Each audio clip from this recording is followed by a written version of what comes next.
আসসালামু আলাইকুম। Axis medical স্কুলের পক্ষ থেকে আপনাদেরকে স্বাগত জানাচ্ছি। আপনাদের সাথে আছি আমি নুমান। আজকে আমি আলোচনা করব হচ্ছে সারফেস রিসেপ্টর সম্পর্কে। তো আসুন আমরা দেখি সারফেস রিসেপ্টর সম্পর্কে একটু আলোচনা করি। তো সারফেস রিসেপ্টর মূলত অনেক ধরনের হতে পারে। এটা একটা হচ্ছে super family. Multiple super family are included in this receptor family. So we discuss only 2 or 3 which are most important. এর মধ্যে সবচেয়ে গুরুত্বপূর্ণ যেটা সেটা হচ্ছে জি প্রোটিন কাপল রিসেপ্টর। তো প্রথম আমি যে রিসেপ্টরটা এখানে ড্র করেছি সেটা হচ্ছে আপনারা দেখতে পাচ্ছেন এই রিসেপ্টরটা হচ্ছে দেখতে অনেকটা সাপের মতো, স্নেকের মতো। I can draw it as a snake হইতে পারে, এই যে স্নেক। সো যেহেতু এটা দেখতে সাপের মতো সেজন্য এটাকে সার্পেন্টাইন রিসেপ্টর বলা হয় আর কি, সার্পেন্টাইন রিসেপ্টর। দেন আরেকটা জিনিস পয়েন্ট হচ্ছে যে এটা সেল মেমব্রেনকে 7বার ক্রস করেছে, যেমন 1 2 3 4 5 6 7। That is why it is also called 7 pass receptor. And intracellularly সেলের ভিতরে এটা তো হচ্ছে লাইগ্যান্ড বাইন্ডিং ডোমেন, এটা হচ্ছে ইফেক্টর ডোমেন। সো ইন্ট্রাসেলুলারলি এই যে 7 পাস যে রিসেপ্টরটা সেটা হচ্ছে একটা প্রোটিনের সাথে কাপলিং অবস্থা থাকে। এটার হচ্ছে অনেকগুলো সাব ইউনিট আছে, যেমন হচ্ছে আলফা সাব ইউনিট, দেন হচ্ছে বিটা সাব ইউনিট, দেন হচ্ছে গামা সাব ইউনিট, জিটিপি।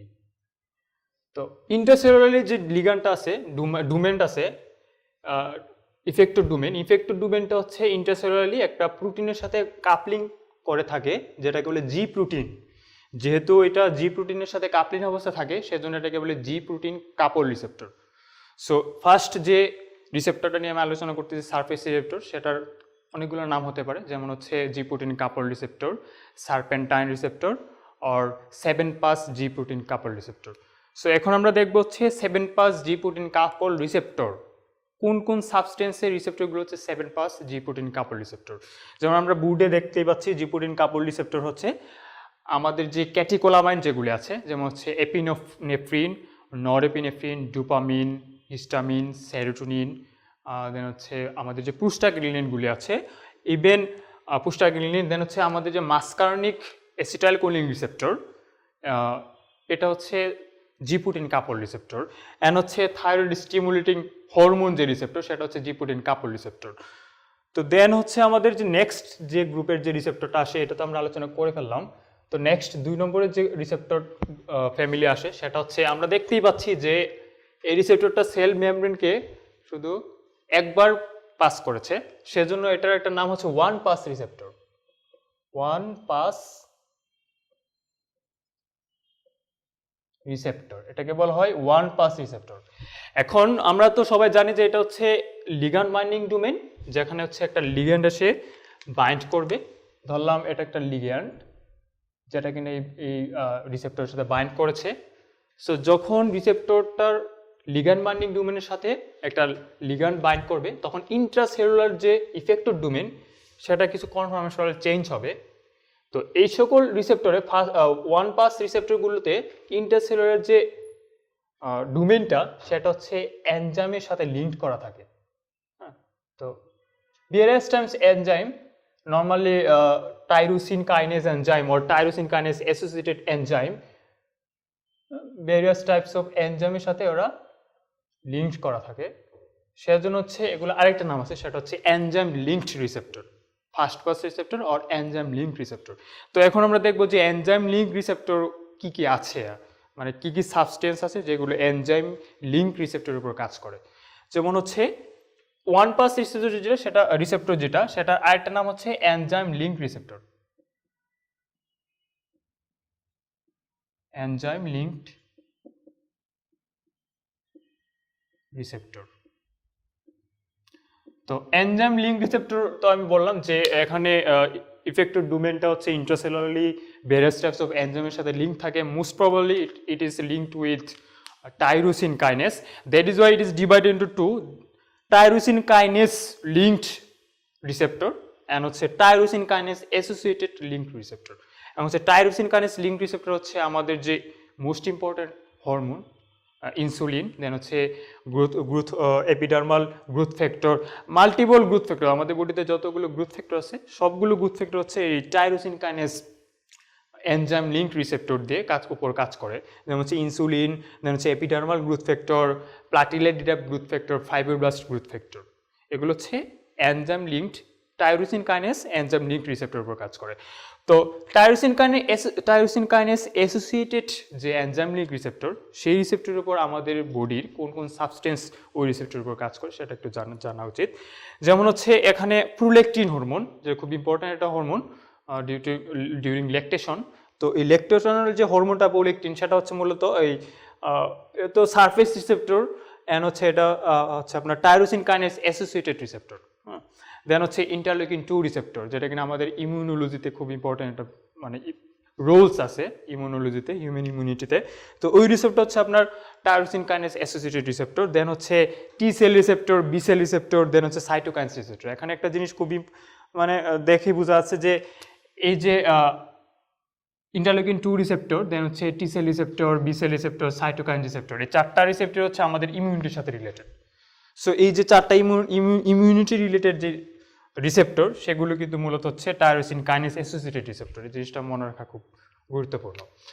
দেন হচ্ছে আমার এখন যে বিষয়টা নিয়ে আলোচনা করবো, নেক্সট যেটা ফ্যামিলিটা নিয়ে আলোচনা করবো, সেটা হচ্ছে থার্ড ফ্যামিলি। এটা আমাদের হয়ে গেছে।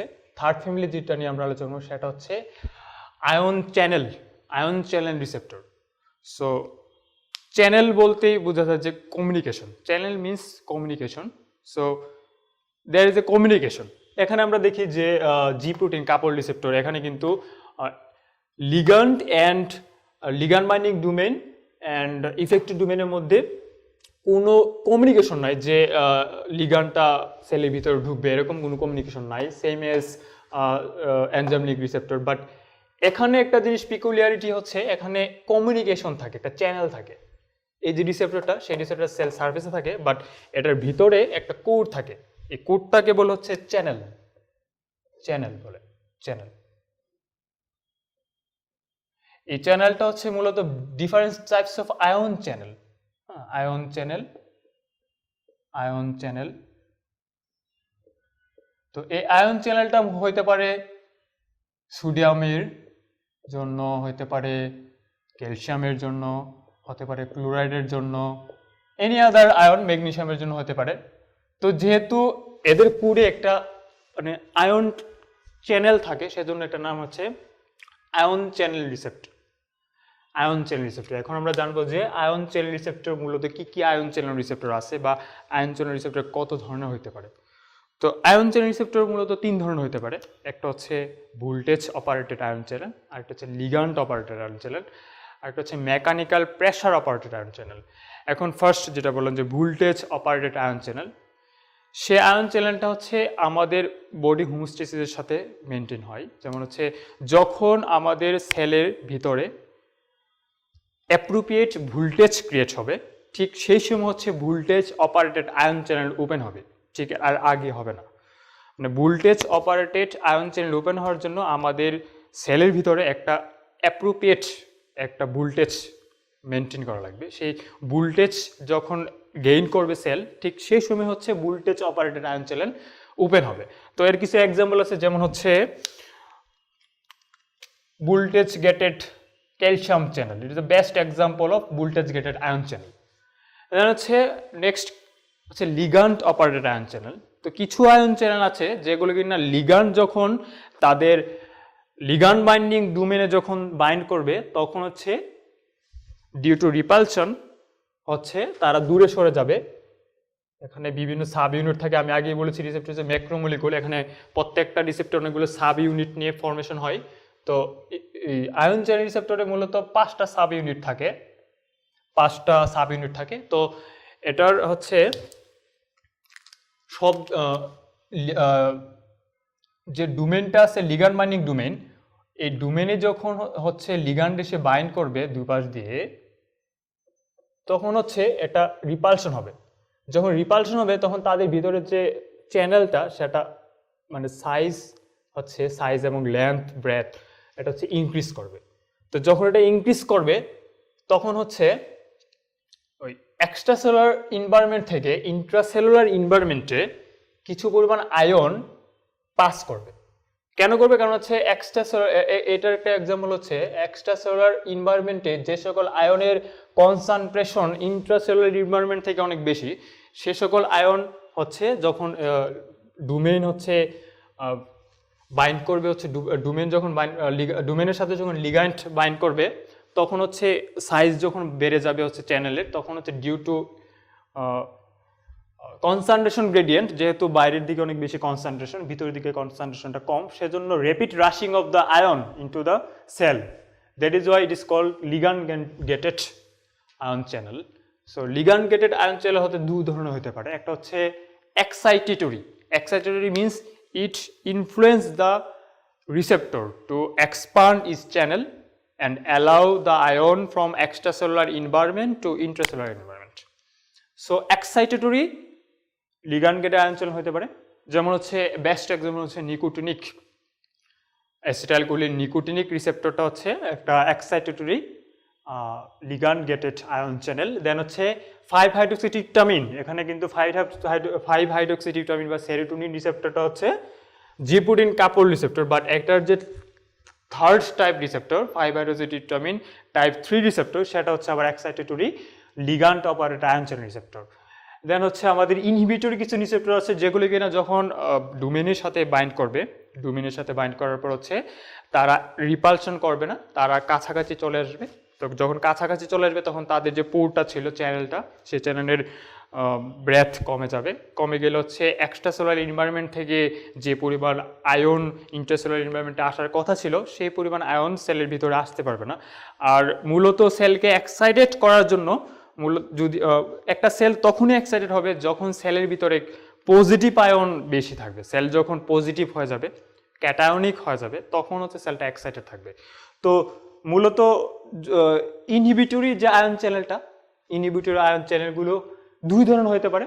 একটা হতে পারে হচ্ছে এই যে আয়ন চ্যানেল, সেটার ভিতরে যে আয়ন যে রিসেপ্টর, আয়ন চ্যানেল রিসেপ্টর, সেটার ভিতরে যে চ্যানেলটা, সেই চ্যানেলটা যদি হচ্ছে কোনো নেগেটিভ আয়নের চ্যানেল হয়, suppose it may be chloride ion channel. So chloride ion channel যদি হয়, তাহলে যদি হচ্ছে আমার রিসেপ্টরের সাথে যদি লিগ্যান্ড এসে ডোমেইনে বাইন্ড করে, তাহলে হচ্ছে এটা রিপালশন হবে। দেন হচ্ছে ক্লোরাইড চ্যানেলের যে ক্লোরাইড আয়নের যে চ্যানেলটা, সেটা তো মানে ব্রেথ বেড়ে যাবে। দেন হচ্ছে এক্সট্রাসেলুলার এনভায়রনমেন্ট থেকে huge amount of chloride intercellular এনভায়রনমেন্টে চলে আসবে। তো সেলের যে ইলেকট্রিক্যাল প্রপার্টিস চেঞ্জ হয়ে যাবে, সেলের ইলেকট্রিক্যাল প্রপার্টিস চেঞ্জ হবে, সেল মেবি নেগেটিভ হয়ে যাবে। যখন কোনো একটা সেল নেগেটিভ হয়ে যায়, তখন সেটাকে বলি হচ্ছে inhibitory. It means cell are suppressed, cell are inhibited.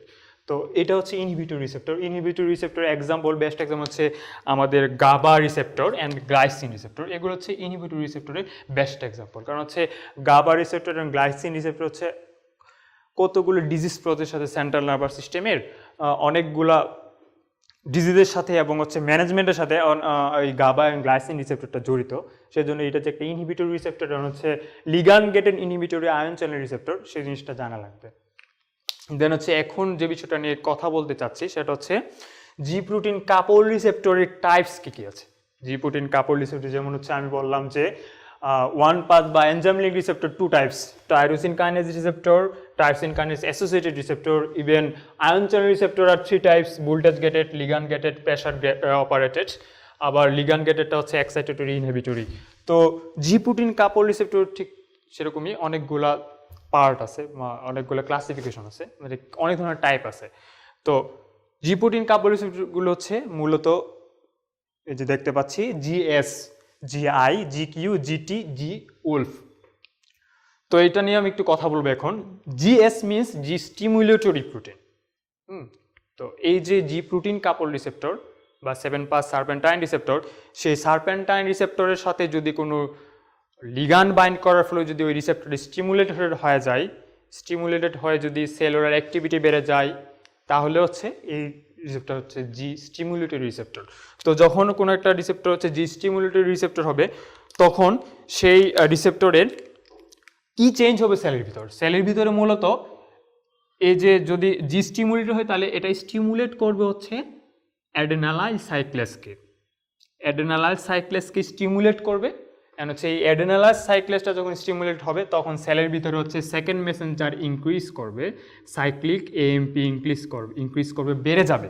তো যখন সাইক্লিক এএমপিটা বেড়ে যাবে তখন হচ্ছে সেলটা স্টিমুলেট হয়ে যাবে, সেলের অ্যাক্টিভিটি বেড়ে যাবে, সেলের পোলারিটিটা চেঞ্জ হবে, সেলের মেটাবলিক রেট চেঞ্জ হবে, জেনেটিক মেশিনারি চেঞ্জ হবে, বিভিন্ন চেঞ্জ হবে, যেটা পরবর্তীতে আমরা বলবো।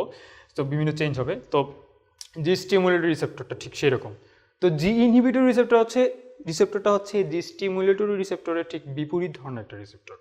তার মানে হচ্ছে ইনহিবিটরি মানে বোঝা যাচ্ছে যে সেলটাকে সাপ্রেস করে রাখবে, সেলের যে নর্মাল মেটাবলিজম ছিল সেই মেটাবলিজমটাকে কমাই দিবে, সেলের যে পোলারিটিটা ছিল পোলারিটি চেঞ্জ করে দেবে, সেলের জেনেটিক্যাল প্রোগ্রামিং বা মেশিনারিটাকেও তারা অপোজিট ডিরেকশনে চেঞ্জ করে দেবে। তো যখন হচ্ছে জি ইনহিবিটরি কোনো রিসেপ্টর থাকে তখন হচ্ছে অপোজিট রিয়াকশন হয়, it inhibit the adenylate cyclase, then adenylate cyclase যখন ইনহিবিট হয়ে যাবে তখন অ্যাডেনালাইজ সাইক্লেসের কাজ হচ্ছে সাইক্লিক এএমপি বাড়ানো ফ্রম এটিপি, সেলুলার যে এটিপি কারেন্সি, এনার্জি কারেন্সি, সেই এটিপিকে সাইক্লিক এএমপিতে কনভার্ট করে, সাইক্লিক এএমপিতে কনভার্ট করে। তো যেহেতু ইনহিবিটরি, সো অ্যাডেনালাইজ সাইক্লেস কিন্তু সাইক্লিক এএমপি থেকে কনভার্ট করতে পারবে না। তো সেলের ভিতরে আলটিমেটলি সাইক্লিক এএমপির পরিমাণটা কমে যাবে, সাইক্লিক এএমপির পরিমাণটা কমে যাবে। যেহেতু সাইক্লিক এএমপির পরিমাণ কমে যাবে তো সেল সাপ্রেস অবস্থা থাকবে, সেজন্য এটাকে বলে জি ইনহিবিটরি জি প্রোটিন কাপড় রিসেপ্টর বা সার্পেন্টাইন রিসেপ্টর। এখন হচ্ছে নেক্সট হচ্ছে জি কিউ রিসেপ্টর। যখন জি কিউ রিসেপ্টর থাকবে তখন সেলের ভিতরে একটা মিক্সড, এটা মূলত হচ্ছে জি স্টিমুলেটরি রিসেপ্টরের একটা পার্ট, জি স্টিমুলেটরি রিসেপ্টরের মতোই ফাংশন সেম, বাট প্রসেসটা একটু ভিন্ন, বিভিন্ন প্রসেস মানে ওদের যে মেকানিজমটা ভিন্ন, but activity and function net ইফেক্টটা সেম, বাট মেকানিজমটা ভিন্ন। যে এটা হচ্ছে জি কিউ রিসেপ্টর। তো জি কিউ রিসেপ্টর যখন স্টিমুলেটেড হবে বা একটা সেলে থাকবে, যখন লিগ্যান্ড এসে বাইন্ড করবে তখন জি কিউ রিসেপ্টরের চেঞ্জ, কনফার্মেটরি চেঞ্জ যদি হয় তাহলে জি কিউ রিসেপ্টর কী করবে, স্টিমুলেট করবে হচ্ছে প্রোটিন কাইনেসকে, প্রোটিন কাইনেস সিকে সে ইনহিবিট করবে, প্রোটিন কাইনেস সিকে ইনহিবিট স্টিমুলেট করবে না, সে করবে হচ্ছে ফসফোলাইপেজ সিকে স্টিমুলেটেড করবে, অ্যান্ড ফসফোলাইপেজ সি যখন স্টিমুলেটেড হবে তখন সে হচ্ছে প্রোটিন কাইনেস সিকে স্টিমুলেট করবে, প্রোটিন কাইনেস সি। তো phospholipase C and protein kinase C দুইটাই হচ্ছে আমাদের সেলুলার মেটাবলিজমের চেঞ্জ করে, সেলের পোলারিটি চেঞ্জ করে, জেনেটিক মেশিনারি চেঞ্জ করে, সেজন্য এটা মূলত একটা স্টিমুলেটরি প্রোটিনের মতোই। এখন হচ্ছে জিটি, এটা হচ্ছে জি স্টিমুলেটরি যে রিসেপ্টর সেই রিসেপ্টরের একটা পার্ট বলা যেতে পারে, বাট এটার লোকেশনটা একটু ভিন্ন, এবং এই লোকেশনটা শুধু মানে জিটিটা শুধু ওইখানেই পাওয়া যায়।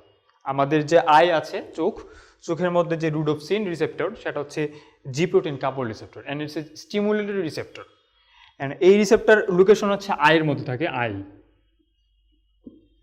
দ্যাট ইজ ওয়াই এটাকে বলে জিটি রিসেপ্টর। অ্যান্ড হচ্ছে জি অলফ, নাম শুনলে বোঝা যাচ্ছে অলফ মিনস অলফেকশন, তো আমরা আমাদের যে নোজ দিয়ে আমরা অলফেকশন নেই, তো আমাদের নেজাল মিউকোসাতে অনেকগুলো অলফেক্টরি নার্ভ ফাইবার থাকে, ওইখানে হচ্ছে একটা জি প্রোটিন কাপড় রিসেপ্টর থাকে, যে জি প্রোটিন কাপড় রিসেপ্টর হচ্ছে ওই যে নার্ভ, আমাদের যে নেজাল মিউকোসা অলফেক্টরি সেন্সেশন, সেই সেন্সেশনটাকে স্টিমুলেট করে।